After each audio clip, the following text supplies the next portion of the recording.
Good morning, good afternoon, or good evening, depending on when you guys are watching.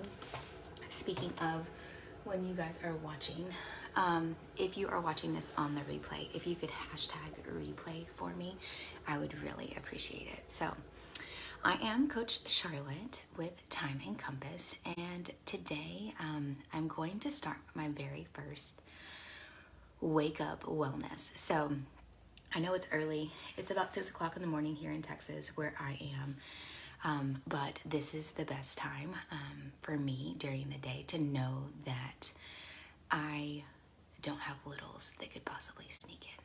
But no guarantees. So if a little comes in, don't be shocked.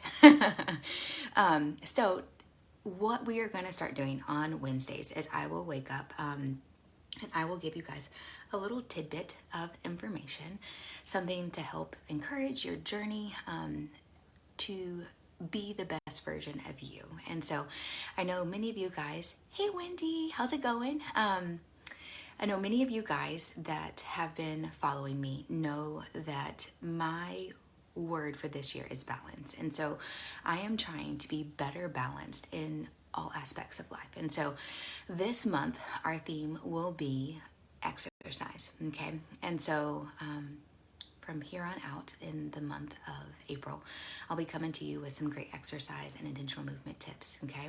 So when we talk about exercise versus intentional movement, that's where I wanted to kind of go with the information this morning. So I know I'm getting a lot of clients ask about exercise right now and ask about intentional movement because it's getting warm. I don't know about you and where you're at, but here in Texas, we have had a above 90-degree weather already. I have officially mowed the yard for the very first time this week, and the garden is up and growing. So everybody's like, oh, spring is here. And I venture to say, like, here in Texas, like, we just skip spring and it just goes straight to like summer and hot.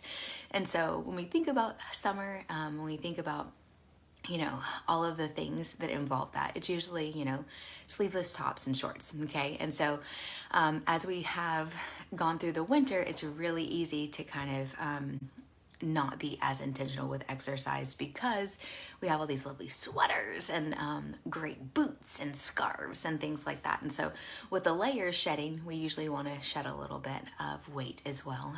But intentional movement and exercise is great for everybody, even if you are in your maintenance journey. And so what we're going to talk about is the big difference between the two today, okay? So a lot of times when we talk about exercise, we initially have this like connotation associated with it. Our mindset about exercise is something that is based on an experience that we've had in the past, okay? And so I feel like exercise is kind of like the word budget. When you say budget, everybody cringes and they're like, oh, budget. Like, oh no, she's gonna get like talking to me about my money and where it's got to go, and I can't buy this and I can't buy that. But a budget is telling your money where you want it to be spent, okay? And so it's all about mindset. It's all about how you think about it. And the same way goes for exercise, okay? So if we get up in the morning and we're like, oh man, I have to exercise, it's going to be one of those things that's really hard to accomplish. But if we can find things that we enjoy, or at least hate less than others, we are more likely to be consistent with, exercise. And so exercise is a great means of us being able to get to our goals, okay? But intentional movement, if you have not been doing exercise on a routine basis, is a great way to start, okay? So intentional movement can be anything that you do to intentionally move your body, right? Novel concept there, right? So some examples of this could be parking farther away. They could be taking the longer way around your office to go to the bathroom. They could be going on a walk during your lunch break. They could be taking the dog out for a walk. So all of these things are intentionally done to get you moving. So it could be gardening. I personally love rollerblading. I don't know, it kind of shows how old school I am, but rollerblading is my jam. I will tell you first on that I'm the type of person that loves anything with wheels. I have tried to be a runner. I know some of you guys have heard this story before. I would really love to run, but it's just not something. Hey Elizabeth, how's it going? It's just not something that I can love. I've tried to, but you put me on something that's got wheels, and it's kind of like work smarter, not harder. I feel like I can go faster, and I enjoy it. Like, I love biking, I love rollerblading.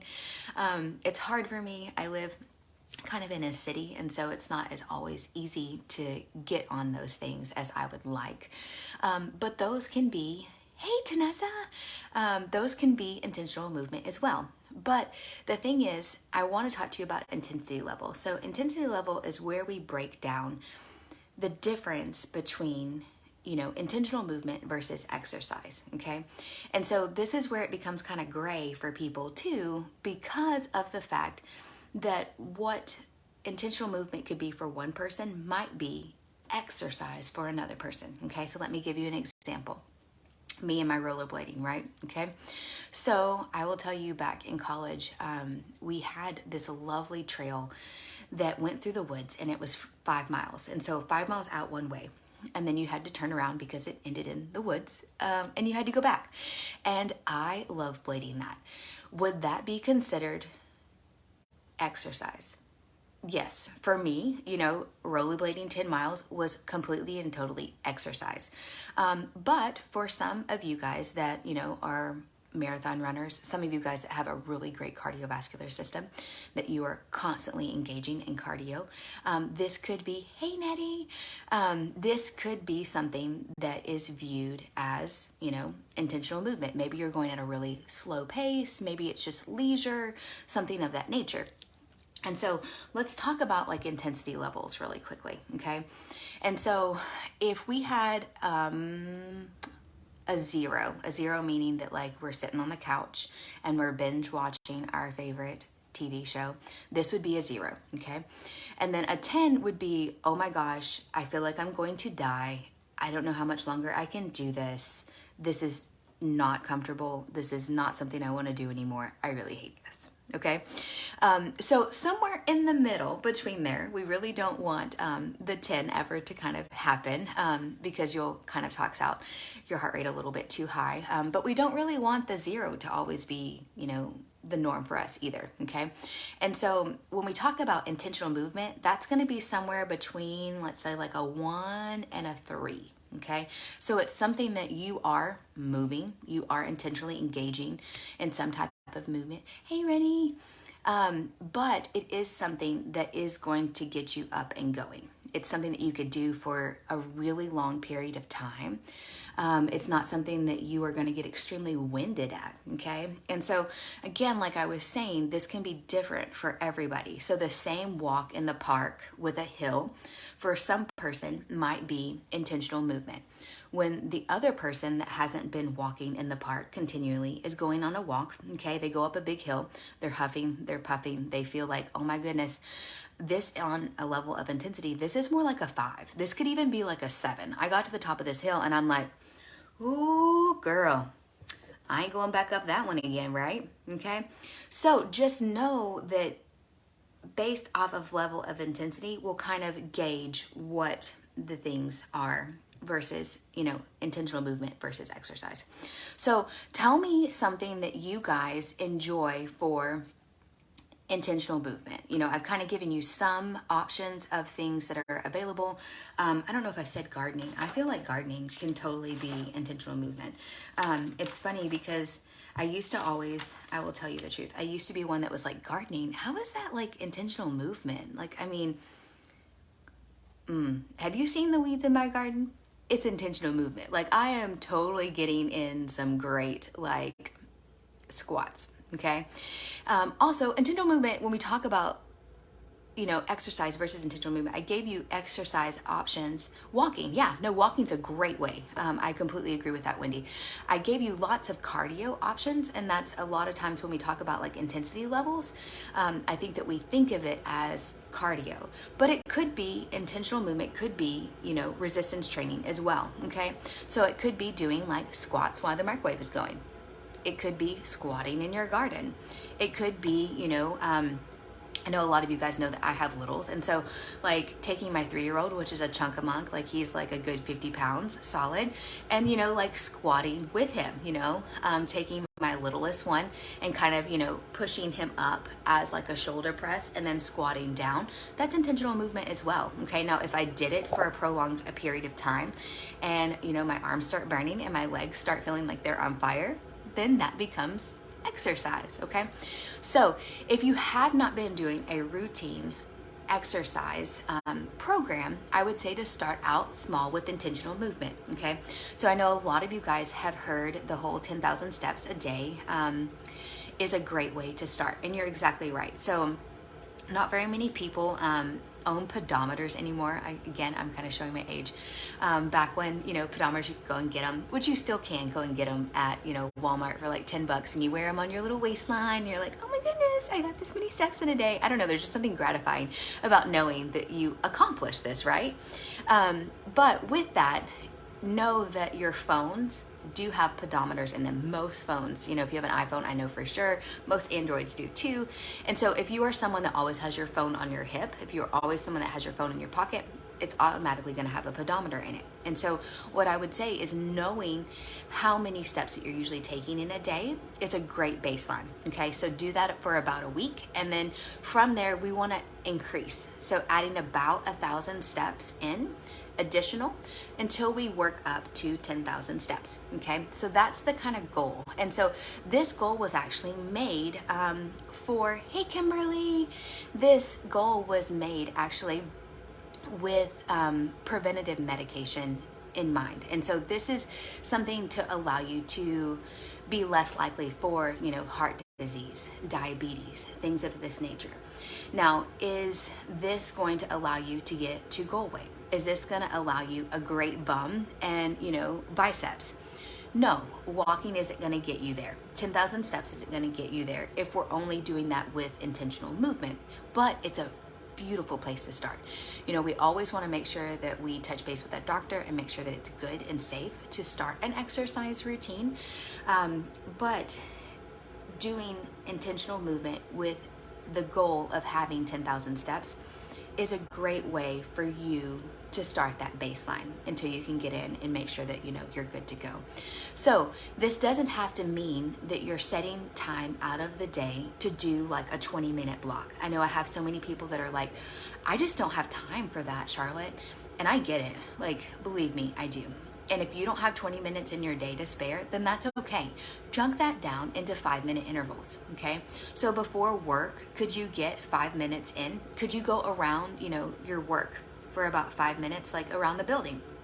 Could you show up a little bit early and just get laps in around like cubicles, okay?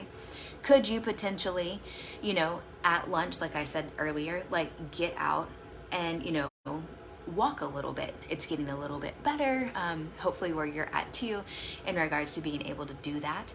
But, breaking it up into like little chunks, this could be as easy as, when we're finally getting our downtime and we're in front of the TV, on commercial breaks, could you do jumping jacks? Could you do push-ups? Could you do sit-ups? Could you just walk in place? We're not doing anything in regards to commercial breaks anyways, except scrolling our phone probably. So keep your phone with you, scroll and walk, get a little bit more bang for your buck in regards to the time spent. So those are some ways that are quick and easy to kind of incorporate in some intentional movement. Now, once this becomes the norm for you, once 10,000 steps in a day becomes really easy for you, I will say that you are usually ready to kind of move over into that exercise realm. And so our body is always constantly adapting to the taxation that we're putting it under, okay? And so a lot of times when we first start out and we reach that 10,000 steps, we could be losing additional weight because we're increasing movement. Of course, when we increase a movement, we increase a caloric burn, right? And so this is one of those things that we see a good amount of weight loss come off initially. But once you are consistent with this, people are like, well, why am I not losing any weight? Well, it could be because your body has gotten used to what you do with it. It's like the same way when you start out eating healthy. You know, we cut out the soda and we're like, man, get on the scale and you get really great results. But as we continue to do this, our body adapts, okay? It's always wanting to create like that homeostasis. That's where it's the happiest. And so we're gonna have to increase our intensity to be able to get the same results on the scale or to get the physique that we're wanting, okay? And so I will be talking about that next week. I'll be talking about cardio. So why should we do it? What does it look like? Those intensity zones a little bit more finite. And then I'll also be talking about target heart rate zones. And so if that is something that interests you as well, let me know if you want something specific in regards to the cardio talk. I will definitely look over all of these comments. And if you have specific questions, you can totally ask me those as well. But that's what we'll be talking about next week. And then the week after that, I do believe we're going to talk about resistance training. And so, again, I'm not looking for something to be really difficult for you. I think a lot of times when we think about exercise or intentional movement, we think that, you know, it has to come with pain or it has to come with an exorbitant amount of sweat. It has to be something that's just treacherous and that we, you know, don't want to do. I will tell you right now, like, do I want to exercise every single time that it's time for me to do that? No, I don't. It's the same thing as when, you know, we are on a health and wellness journey and we know that the hamburger isn't the best choice, but we still want it, right? We still have those cravings. It's the exact same thing when we talk about momentum and when we talk about dedication with exercise. So are we always going to want to do it? No. But when we stay dedicated to our goals, that's when we see the benefits of exercise, you know, come on into our hearts, into our lungs, into our physique, on the scale, all of these things. So I encourage you, if it is something that you could potentially set yourself up for success with just increasing your steps. Okay, it doesn't have to be anything crazy. It doesn't have to be something that is long and strenuous, just something that you feel like is maintainable. So if you always had the exact same parking spot at work, move your parking spot to the back. Walk in. Take the stairs instead of the elevators every once in a while. You know, when we talk about parking at the grocery store, it's the exact same thing. You know, you don't have to worry about fighting for a spot. Park further away, park next to a light, walk in. You're good to go. And you'll really start to see how those steps add up. So if you guys have any other questions about intentional movement versus exercise, make sure to put those in the comments below and I will answer those as well. But thank you so very much for watching. I hope you all have a beautiful Wednesday and I will see you guys back next week.